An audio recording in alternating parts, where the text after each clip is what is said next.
Hi guys, welcome to today's video. Right, what we're going to be doing today is we're going to be looking at how to build walls around your settlements to start to make them feel more like cities. In the last video we looked at doing a marketplace, so that was a simple design to get yourselves going and everything like that. So what I've done is I've taken it right back down again because I want to show you a different way of doing it. So you can actually build upon the marketplace that you've already installed if you want to, or you can crack on with this method. I found that this was a lot more fun to play with by the end product. So what we do is we literally go into free place mode, we take our walls, we line them up between the buildings, and then what we're going to be doing is we can snap the walls together like that, move on to the next bit, and then we can just line them up in between the corners of this building and that building and do the same again. And we're going to do that in between all the buildings, because then that way we're limiting the amount of base parts that we're using to make this place feel like it's actually a massive city. So it saves on it so that you can build cooler things later on, like fountains and like little parks and little annexes to your buildings and things like that. And it means that you can also play in quite a lot of flooring without you using too much of the base parts up, because one of the problems that you're going to find is with a settlement being so big that you can soon hit that 3,000 base limit.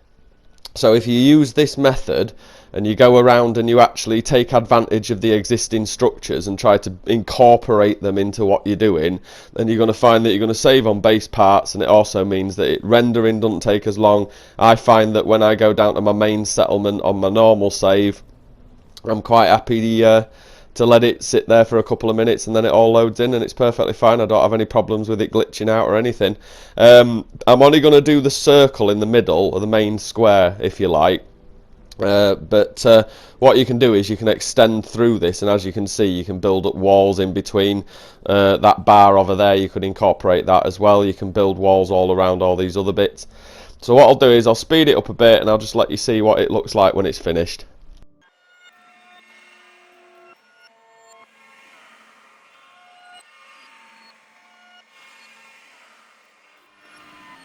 Right, so there you go.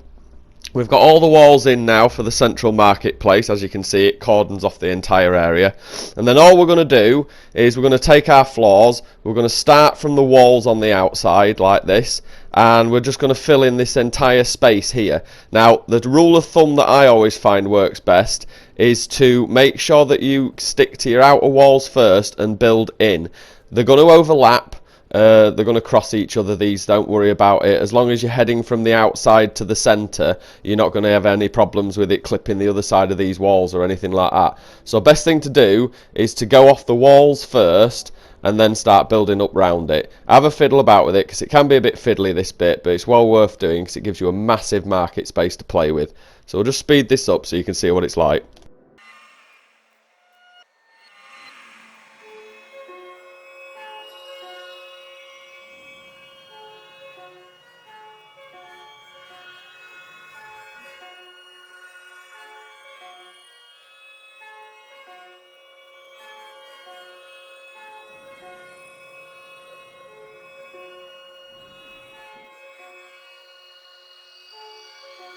And there you go. As you can see, it's all filled in now. You've got a massive market space, loads of cobbled areas to do loads of stuff on. You can build markets on there, you can build statues on there, fountains, little places like that for you guys to gather. What I would say is, just to top off all these walls, make sure you put in some girders like this, some small stone walls, because it just finishes it off. And you can start to implement some archways now that are going to give you access to this central place. So like what I'll do is I'll put all these on top first, and then I'll show you how to do a couple of archways.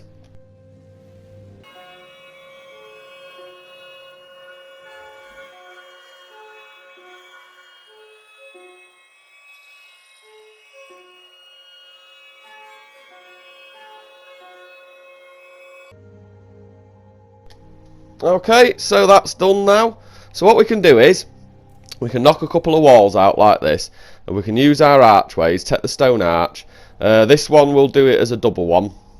So again, you've popped them in, and then you can go and grab your stone floors, put them on the outside here, and once them two are down, you're going to be able to build that up, and you can turn that into quite a cool little archway that's going to lead you in to your main square. So we'll just take a couple of stone walls, pop one either side like this, and then we can grab a couple more of the archways and we can pop them in here like this. And then once they're in, don't forget you're going to need to take the small stone walls again, and you're going to have to build it up on all sides to keep it uniformed. And then once we've done that, it's your choice really. You can put down whatever kind of top you want on it. I really like, where are they? They're right at the bottom. I really like these stone roof caps. I think these look absolutely awesome. You spin them around like this and you pop them on, and you can always plant some flags on top of them like that. So that's that done like that. We'll do another example of it actually. What we got over here, we'd already put an archway in over here, hadn't we? So what we'll do is we'll come across here and we'll grab the stone floors again. This time we're going to just take some windows. I think we'll keep it open, this one, keep it a bit so there's light coming into it. Again, you can play around with this as much as you like. This is totally up to you now how this looks. Right, use your imagination. I'm just literally riffing it at the moment. So we'll pop them in like that, and then this time round I think what we'll do is we'll take the canvas stone roof maybe. Yeah, we'll take the canvas stone roof and we'll put that on like that. They're great as well because they add an element of height to your build as well, which keeps in with some of these taller buildings and everything. So another example, third one, last one that we'll do for this is a nice long corridor. So if we just pop in 2 of these thin stone walls, and then we're going to be able to put an archway in between that, and then once we've done that we can go and grab our stone floor panels, and this time we'll put 2 like that. We'll go back and we'll grab our stone arches, and they can be filled in either side like this, 2 on each side.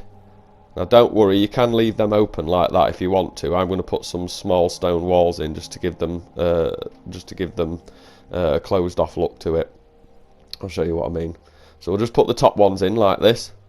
That's nice and done. And then once that's done, we can go and grab the other stone walls and we can start playing around with it. But first we'll just put these stone domes on. Again, it doesn't have to be the domes, you can put whatever you want on this bit. But as you can see, it's open at all sides at the moment. So if you grab the other stone walls, go into free place mode, and then what you're going to be able to do is, you're going to be able to pop them in like that.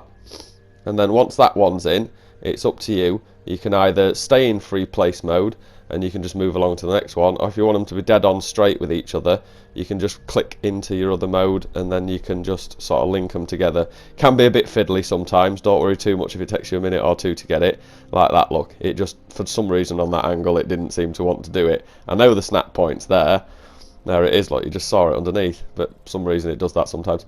So yeah, there you go. One thing I will suggest you do is take a stone ramp, and any entrance ways like that, just plonk a little stone ramp in like that. Don't matter if it buries underground, it's just going to give you that lip to be able to walk onto it, because without that lip you're going to come up against this stone floor and not be able to walk onto it. So that's always a nice little hint to do. So once you've done that, yeah, that's it. That is a nice start to get you a big marketplace. And once you've got all them stone walls in, like I say, you can go around the rest of the build and you can put stone walls in between the rest of the buildings. What I'd suggest you do is leave quite a few of the areas around the main central area grassy, and then build little courtyards off that. So where them buildings are at the top of the screen at the moment, you can build a nice little forecourt off that. You can build courtyards off the sides where the marketplaces are that you've put down and things like that. Try and mix and match it.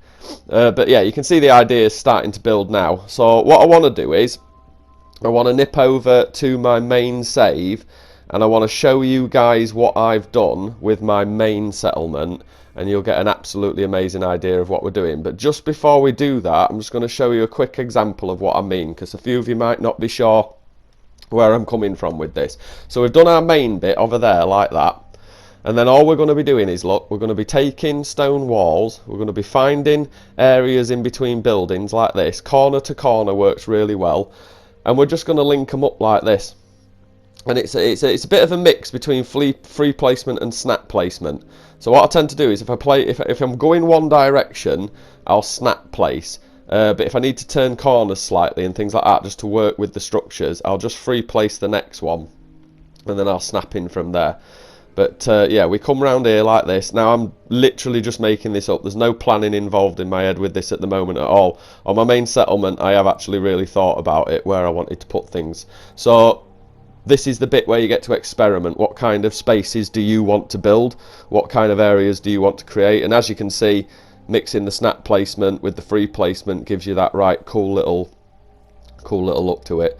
So once all these are in, you see, we just put the short stone walls on top of them, and that is our walls done. And it's amazing how, with little effort, we can start to make it feel like it's an actual city. I mean, I love settlements. I think they're brilliant places to build, but they are so sparse and they look so empty. It just looks like random buildings just lobbed down on a map together. This kind of gives it a bit of cohesiveness, it makes it work a lot better. And as you can see, it's already starting to build up. It's again with this, like that mill there, like you're not going to have to worry about clipping into it because there's no way you can get into that building. So yeah, don't be afraid to just clip into it like that. And then work from the other side.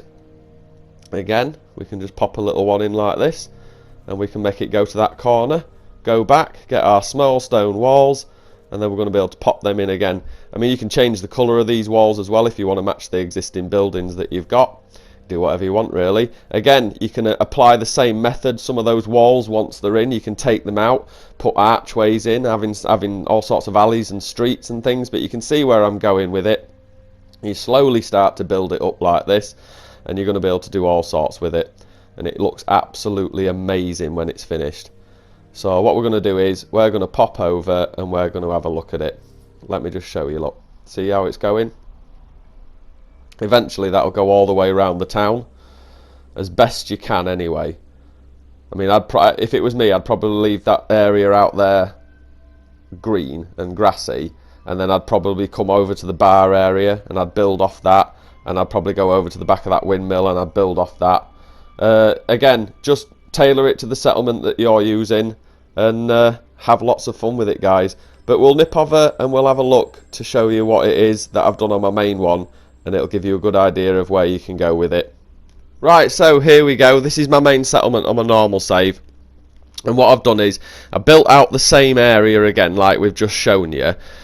And as I've been going, I've been adding more walls in between the buildings, adding more interesting archways and ways to walk yourself around the city on that, like creating little courtyard areas, outside places, adding my own buildings as well, which you can do, as long as you're conscious of your base limit and things like that. But as you can see, I'm only halfway through building this one as well.